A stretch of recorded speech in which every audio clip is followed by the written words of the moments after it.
yet. Welcome to all the lay Upasakas and Upasikas, and also people who are joining online.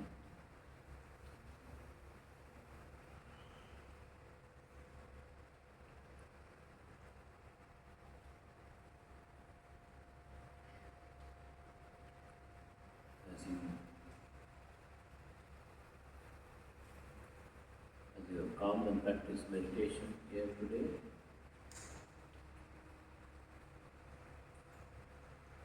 meditation is to not just to make your mind peaceful, but there is something more than that. It is to make your mind aware,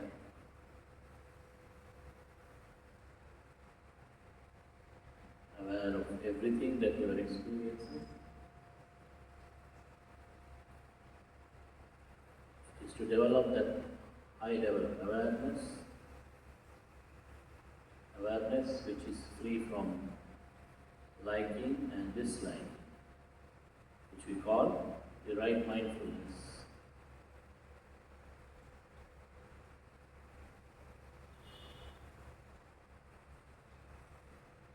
We all have the ability to pay attention, to be aware, focus on something.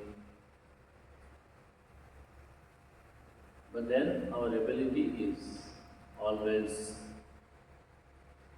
affected by our own ideas of liking, ideas of disliking. And as they come in the middle, we lose the clear awareness, we lose the wisdom. For example, when you like some food that you like to eat, your first reaction would probably be to like it. So you are not taking it as the nutriment, as the source of nutriment, but something to enjoy, something to like.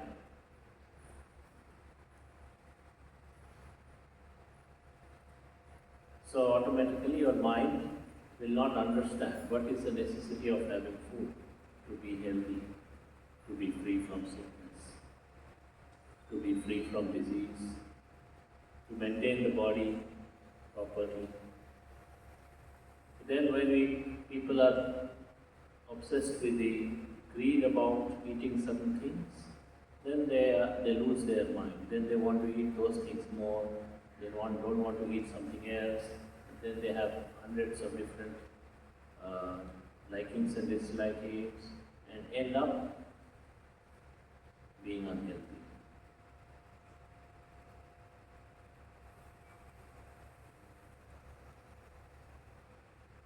Because our awareness, our wisdom is affected by the greed.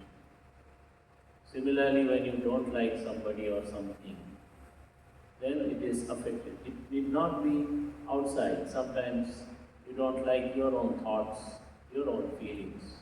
In the body, just as we are meditating, I was telling, be aware of the feelings that you experience in the body or in the mind. And then when you don't like some of those feelings, then you start disliking them. I don't want this one.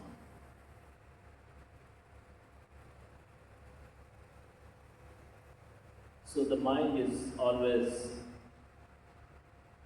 affected by our likings and dislikings.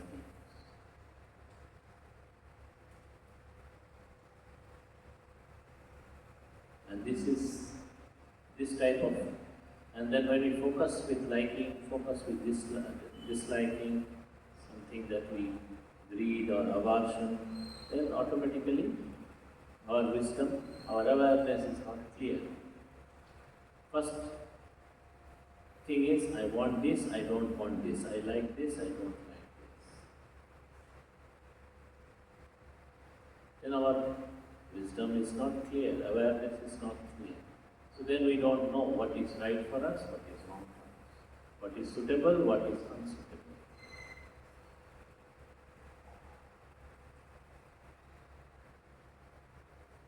So that's why the practice of right mindfulness, we tell people. Mindfulness, awareness, which is focusing on the body and the mind. Bodily experiences, mental experiences. Bodily phenomena, mental phenomena. But without the element of liking and disliking. This is so important.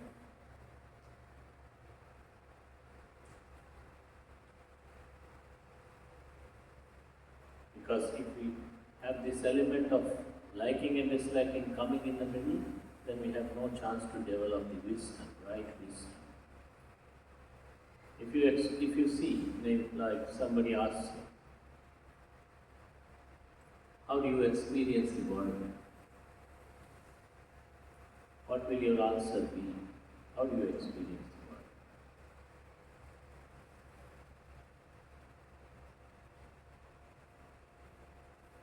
What we see, what we hear, all these senses, through these senses we are experiencing. Through the eye and the ear and the nose and the tongue and the body and the mind. We are experiencing through these 6 senses.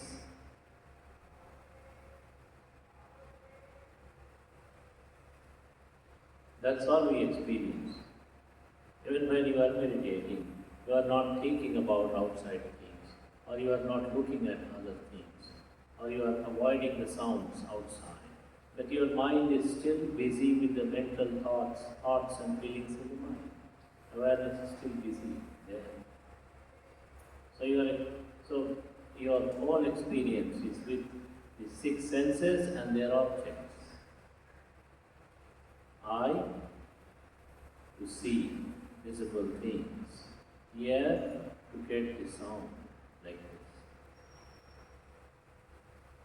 For all people it is same. For everybody. Educated people, uneducated people, rich people, poor people, wise people, ignorant people, it is same. No difference.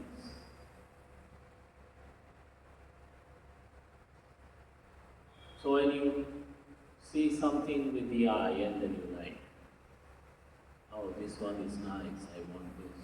This one is not nice, I do not want this.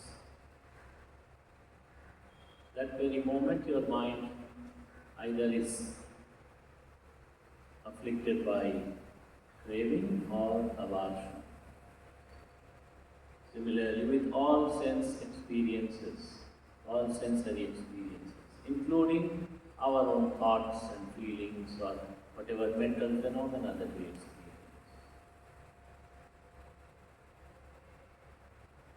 So that's why the Lord Buddha said, you have to know how to apply the right mindfulness. Right mindfulness is to know things without getting involved in liking and disliking. When you see, just see. When you hear, just hear. When you think, you just think. You know this is a thought. This is a sound.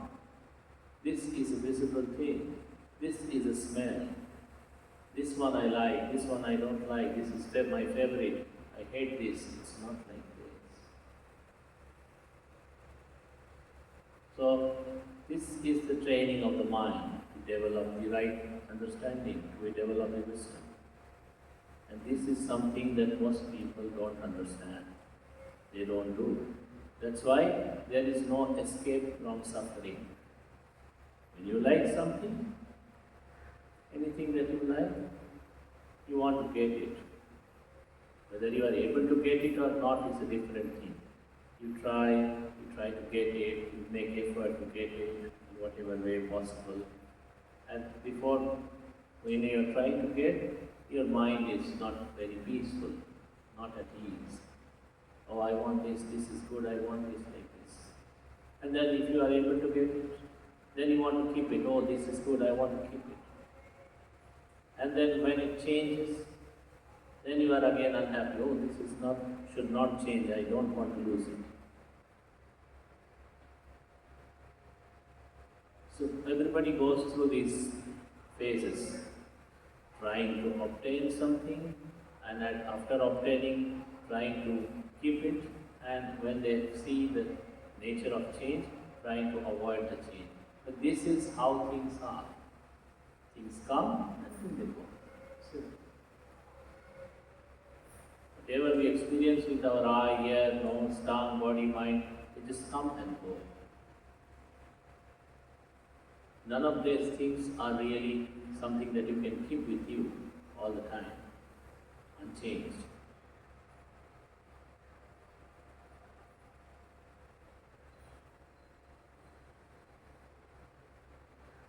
When you cannot keep it, then you again are unhappy. Or when you have it and you are afraid of losing it, you are unhappy. Before getting it, you are thinking, will I get it, will I not get it? Will it happen, will it not happen? Then also you are unhappy. So in all these phases you are not able to find peacefulness, not able to make your mind at ease.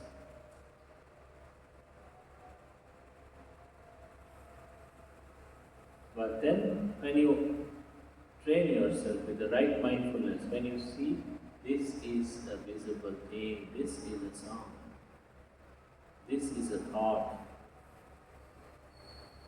So all experiences through our senses, it is like this.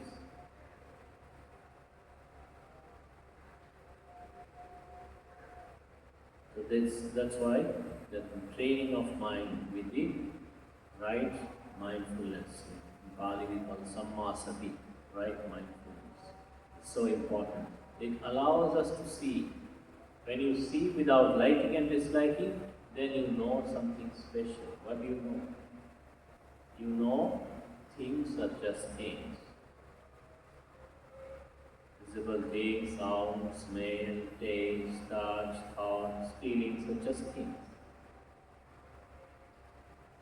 They are nothing special. They are nothing you have to go and chase or you have to go and hate. They just come and go. Their nature is to come and then their nature is to go, that's all. This is the special thing that you can understand. But without knowing this, people cannot be at ease. People will either go to, that's why people, whatever they do, wherever they go, whether they are successful or not successful, whether they are, wherever they are, in whatever position or status or gain or loss, whatever they have, this still cannot make their mind at ease. When they have the gain, they are either too happy or too excited or too afraid to lose the gain. And when they lose it, then they are again sad. Because of lack of wisdom. Lack of wisdom about the nature of coming and going, arising and passing away. It's just come and go. You don't have to go too far. Just look at this body. How you were when you were small children, how you are now, and how it is going to change over the period of time. All the old people were just small children at one point of time. They didn't become old from birth. All the sick people were healthy at some point of time. All the people who died were alive at some point of time.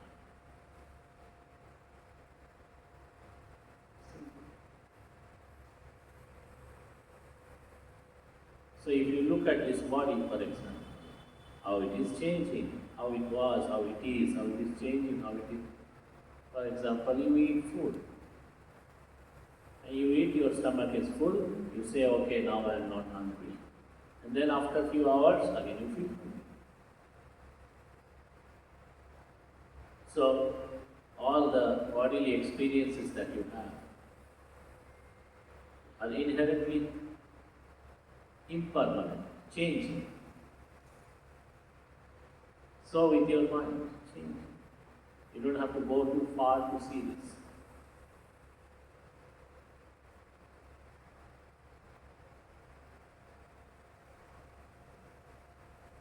So this is the training.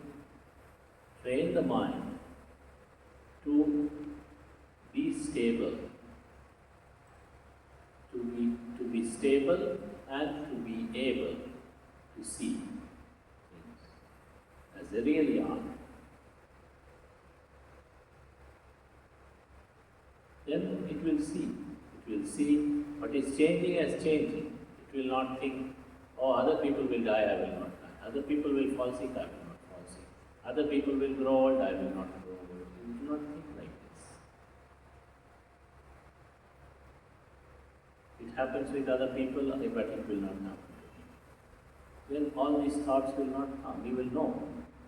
It is just like this. Having come here, it is subject to change, unavoidable. Subject to arising, all things are just like our breath.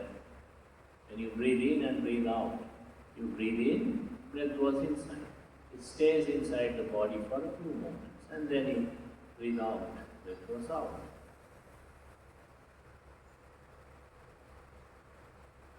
Just like the breath. All phenomena is just like the breath, right? It comes into existence, it stays for some time, long time or short time, and then finally it dissolves, it breaks apart.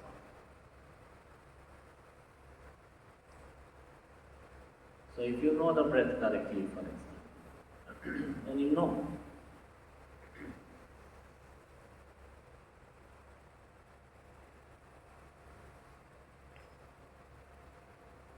Then you know. Then you know the body, then you know the mind. With every in-breath, there are changes in the body. And as you are being aware, changes in the mind. Again with the out-breath, again with the in-breath, changing. Then you don't have to take things personally.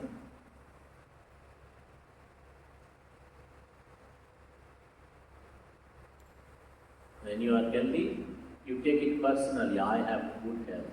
When you are unhealthy or sick, you take it personally, I have sickness. Both are wrong. If it was your body, then you could just keep it as it is, as you want. Can you? Can anybody do like that? Then nobody will be subject to aging or sickness or death. But everybody is subject to aging and sickness and death. So, that's why this is not our body, just this body that we call our body, but it is working in its own way. By the power of food that you eat, in the environment that you live in, by the state of mind that you are having, good or bad, from time to time, and also the actions that you do or you have done earlier. So by these conditions, this body is working. Any of the conditions are replaced by another condition, body will change. Good condition replaced by a bad condition, body will have sickness. Again, bad condition replaced by good condition, you may recover from the sickness. Just like this. But this is not like our body.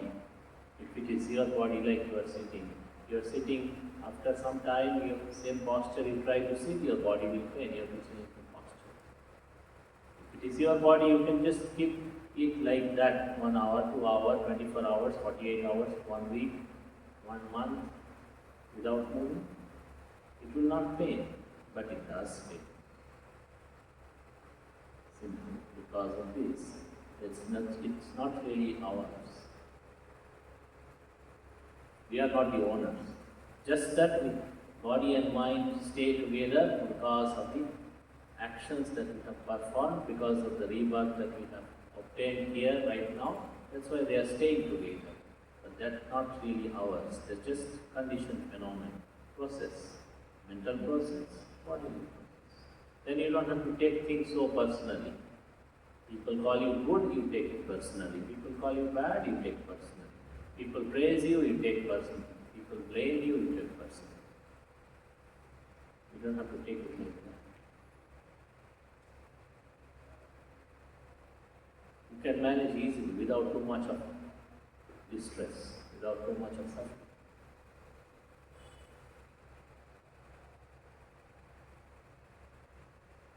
With the training of the mind through right mindfulness. Then whenever suffering or dissatisfaction arises, you know, this is suffering. This is dissatisfaction, not my suffering.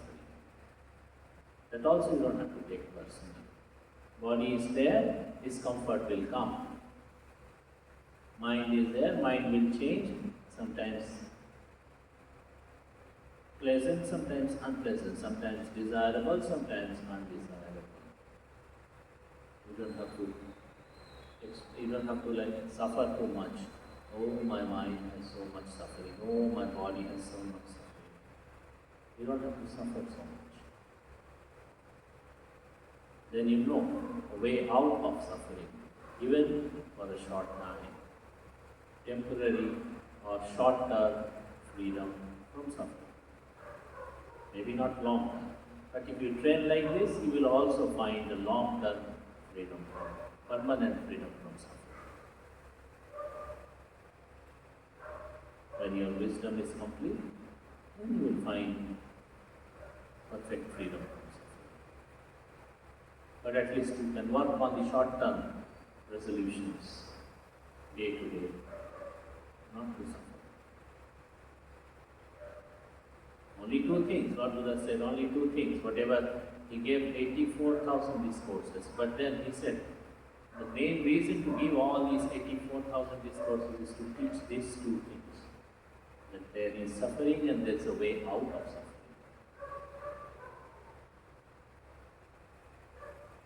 So all these things were aimed to teach people in different ways how to find a way out of suffering.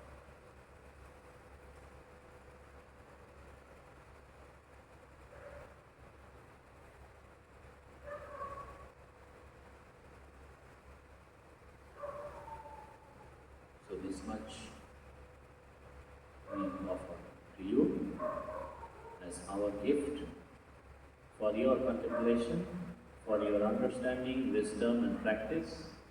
May you be able to understand correctly and practice correctly, and may you be able to find a way out of suffering in your own way. This we come.